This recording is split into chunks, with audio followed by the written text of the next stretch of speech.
Welcome to day 2 in NYC. So we started off with eating breakfast at the hotel. It was mid, but it was good enough to get us through the day. And I wanted to go to an arts and crafts store that I saw on TikTok. So we had to go through the village, and it was just nice to admire the village in the daytime and see all of the beautiful structures. We think that we passed Carrie Bradshaw's apartment. We're not 100% sure, but we saw a bunch of people there. Then I went to Good for the City. I saw this on TikTok also, but we ended up passing it. I wasn't going to go. It wasn't my vibe. It was just kind of boring and plain notebooking stuff, but they had a really cool pen wall and a good selection of notebooks. After literally making my mom lost, we got to Greenwich Letterpress, which is the where I saw on TikTok that I wanted to go. One thing they don't tell you about online is that it's actually much more smaller in person than online. But it had a really cool sticker wall, like everybody says, and I got some really cool stickers. Then we went to the famous Lenwich, and this place did not disappoint. When I tell you that chicken Caesar wrap was an 11 out of 10, I will be dreaming about that in my sleep. It was so good. And my mom got a sandwich too. I believe it was a fish sandwich. She loved it. It was so good.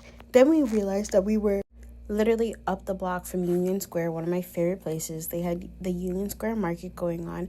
My mom got 2 records, some old school ones that were really cool. And then we started walking to my favorite place on earth. And any guesses?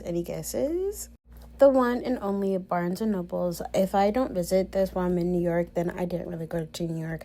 I wasn't on a mission to get any books. I'm kind of in the biggest reading slump of my life. I read like 4 books last year. It was not the best, but I wanted to see if they had any books that would pique my interest. I got to see the book of the year, and I read the synopsis. I can see why it would be the International Book of the Year. Seemed really cool.